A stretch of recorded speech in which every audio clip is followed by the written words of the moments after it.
Assalamualaikum warahmatullahi wabarakatuh. Apa kabar anak-anak? Mudah-mudahan sehat-sehat semua. Pada pertemuan kedua, masih dengan materi objek IPA dan pengamatannya. Sebelum memulai pelajaran, baiknya kita berdoa menurut agamanya masing-masing. Berdoa mulai.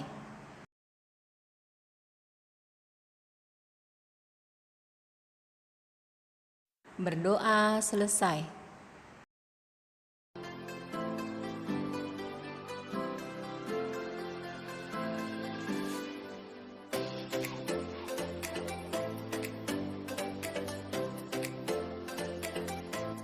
Tujuan pembelajaran hari ini, siswa dapat membedakan satuan baku dan satuan tidak baku. Siswa dapat mengkonversikan satuan panjang, massa, dan waktu. Siswa dapat memahami pengukuran dengan menggunakan mistar atau penggaris, jangka sorong, dan neraca melalui tayangan video.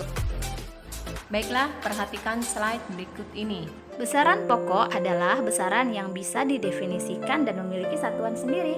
Sedangkan besaran turunan adalah besaran yang satuannya diturunkan dari satuan besaran pokok.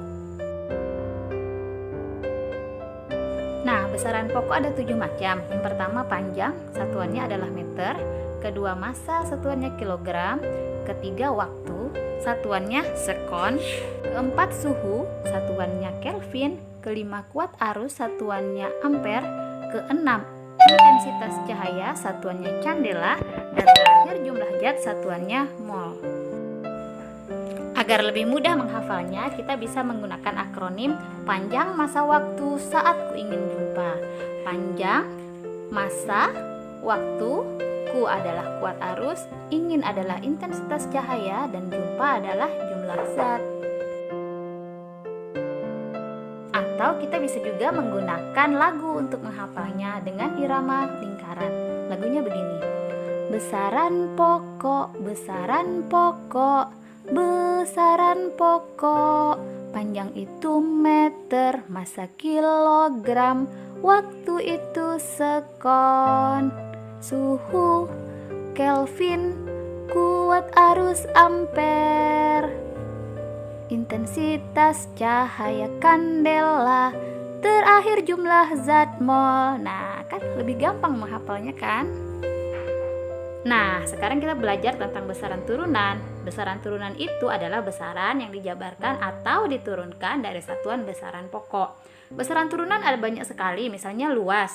Luas itu kan hasil perkalian antara panjang dikali lebar, sehingga satuannya adalah meter kuadrat.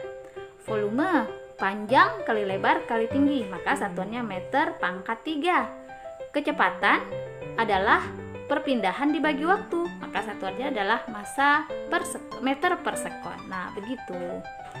Sudah paham kan apa itu besaran pokok dan besaran turunan? Untuk konversi satuan baku, kalian sudah pernah belajar di SD kan? Nah, perhatikan contoh berikut ini.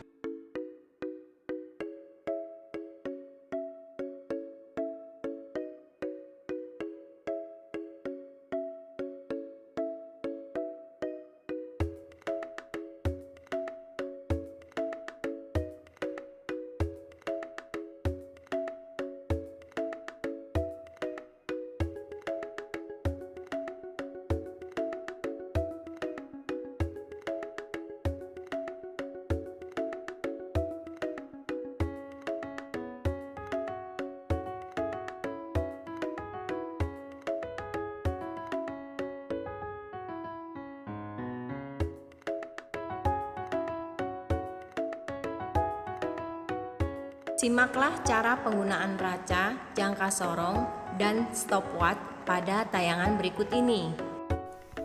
Dalam percobaan menentukan massa benda dengan menggunakan neraca Ohaus, didapat data seperti yang ditunjukkan gambar berikut.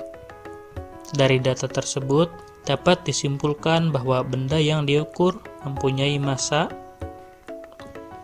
Nah, seperti halnya timbangan, neraca Ohaus adalah alat ukur massa. Hanya saja, kemampuan ukur alat ini tidak terlalu besar sehingga neraca ini biasa digunakan untuk mengukur massa dari benda-benda yang tidak terlalu berat. Untuk membaca nilai yang ditunjukkan oleh neraca Ohaus, kita sebenarnya cukup menjumlahkan nilai dari ketiga lengan yang ditunjukkan oleh anting pemberat. Coba kalian perhatikan anting pemberat pada gambar di atas. Dari gambar tersebut terlihat jelas bahwa anting pemberat di lengan atas menunjukkan angka 300 gram, anting pemberat di lengan tengah menunjukkan angka 70 gram, sementara anting pemberat di lengan bawah menunjukkan angka 5,4 gram. Sehingga, jika kita jumlahkan ketiga nilai tersebut, kita akan peroleh bahwa massa dari benda yang diukur adalah senilai dengan 375,4 gram. Jangka sorong mempunyai dua skala, yaitu skala utama dan skala noninus. Saat digunakan untuk mengukur skala noninus, akan bergerak sekitar skala utama hingga pengukuran selesai. Misal, setelah diukur, posisi skala utama dan noninus seperti berikut ini. Dan diperbesar skala utamanya menjadi seperti ini.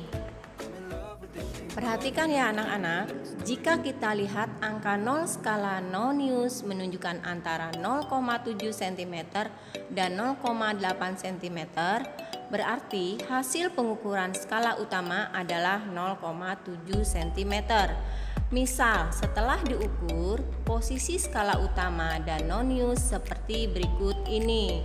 Dan diperbesar skala noninusnya menjadi seperti ini. Garis 7,5 noninus paling terhimpit dengan garis skala utama. Berarti hasil pengukuran skala noninus adalah 0,075 cm. Ke skala utama 0,7 cm ditambah hasil skala noninus 0,075 cm menjadi hasil pengukuran, yaitu 0,775 cm. Gambar berikut adalah pengukuran waktu dari pemenang lomba balap sepeda motor dengan menggunakan stopwatch. Hasil pengukuran waktu yang benar adalah, nah, seperti halnya jam dinding yang sering kalian lihat, jarum panjang dari sebuah stopwatch juga menunjukkan detik.